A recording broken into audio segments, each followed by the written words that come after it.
So you keep finding yourself with emotionally unavailable people and you don't seem to know why. So let's talk about it. Let's talk about the signs of emotionally unavailable people from day one to kind of keep your eye on, to pay attention to. And I want to say this, and it's going to hurt a little bit, but if you keep finding yourself with people who are emotionally unavailable, it's got as much to do with you as with them.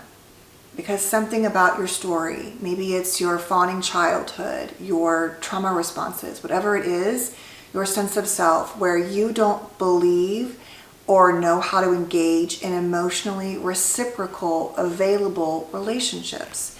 And that something about these people also lets you stay a little bit at a distance, because you may have a deep fear of intimacy and vulnerability, even though you might be more vulnerable than they are. That's often the case. And it's often a response to a way we had to be in childhood. But until you get really clear and you know what you're looking for, it's easy to fall into the trap because people aren't so obvious. They don't necessarily show up super rigid, and they morph over time. And so, for example, people that have a more avoidant attachment style, at times they can present in the beginning, because it's not threatening, as very open and available. And only until the kind of like it gets real do they begin to become less available and more threatened. And so it isn't about going around and assigning people, you're this attachment style or that, and pathologizing this or that. It's just about saying, what does it look like when people are emotionally unavailable? So let's get into it. Number one, they tend to avoid intimacy in any real way. Now, the intimacy might be conversation about themselves. It might be their past. It might be what they really feel or believe. It might be physical intimacy. But the truth is, when it really comes down to it, you don't really have a deep, reciprocal, safe connection with them about who they are and who you are. Number two, they tend to avoid commitment. So they're very like, well, we'll see how that goes, or I don't want to, I don't want to put a label on it, whatever it is. But they often won't commit to you, and they don't necessarily have a history of really, really significant commitments. Number three, they often get defensive. They don't tend to take feedback well. They're protective or projecting or defensive, but it's really hard for them to engage, like I'm saying, in reciprocal conversation, and for them to own their part in things and to be able to talk to you about your part. They often aren't available mentally, physically, and or emotionally, or only in certain ways, right? So they don't respond to text messages under these circumstances. They have plans under these situations. Whatever it is, time is a resource they don't tend to share with you, especially as the relationship progresses and consistently. They also are not great at empathizing with your feelings. They're not great at validation. They often have a difficulty with their own emotional literacy. And so it gets sticky and uncomfortable when you get emotional. They might be able to console you, but them really leaning in with you emotionally is often difficult for them. You often feel alone even when you're together. So there's just something about being together that you're like, okay, we're finally hanging out. But even when you're together, you feel deeply alone. And this could even be well into a long-term relationship, right? But at the end of the day, you feel alone. You don't tend to receive support. So when you're struggling, they expect you to support them, or they'll give you kind of like a little surfacey support, but you don't truly get, how can I help you? What do you need? What can I do? Or let me just take good care of you right now. They're conditional in their communication, like I was saying, so they won't text after this time, or you can't text them when they're at work at this time. And obviously there are some boundaries which are fine, but it just feels like conditional communication is conditional on their terms. They're often not good at communicating either. So when it really comes down to them expressing like, well, why do you think you feel that way? And what do you think's going on? They often don't have the language for that, or it's the same few things they give you in response. And so they can't really share emotions and respond to yours.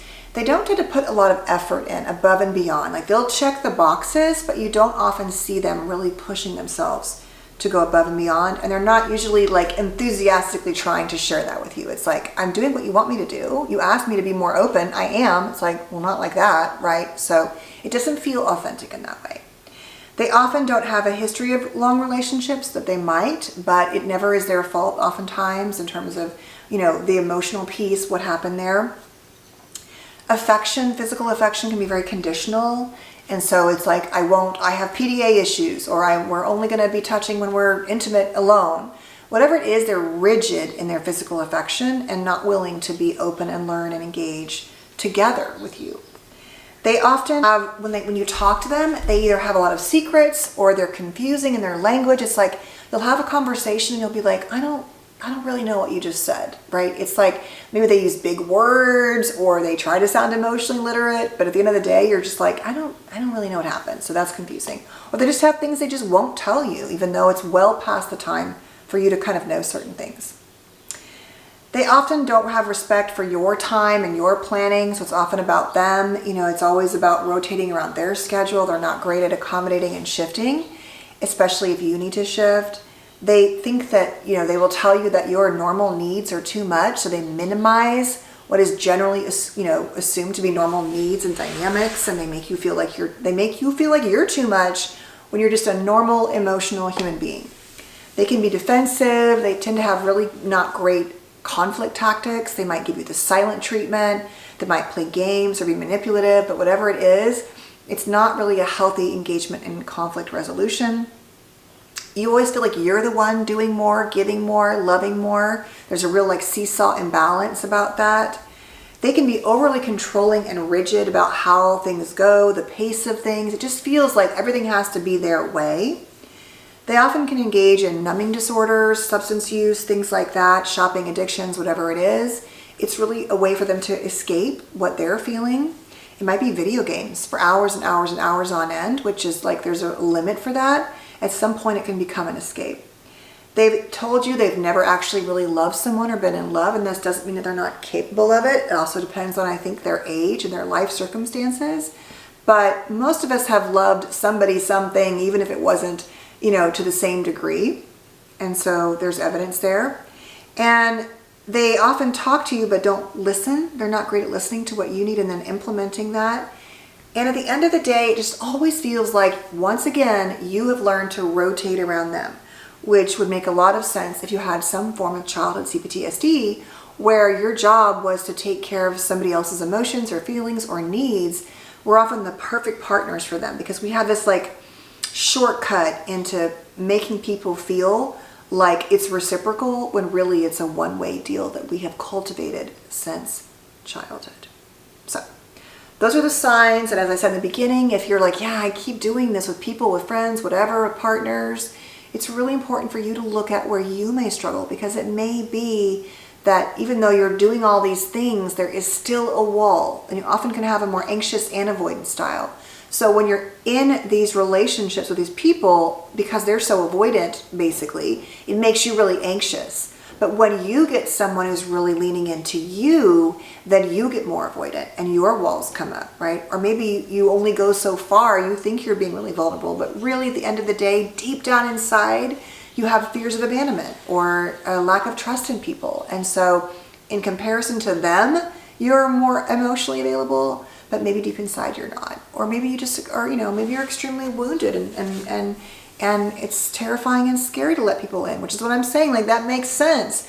But if you keep doing this in a patterned kind of way, there's a good chance that there's also something going on with you that is somehow collecting these people, because it at least feels initially safe to you. And then later it's often really hurtful, as you realize they're not there in the way that you were. So that's it for today's video. Please stay safe and well, and I hope you go out there and find some healthy, loving people in your life, because you are worthy of it. We all are.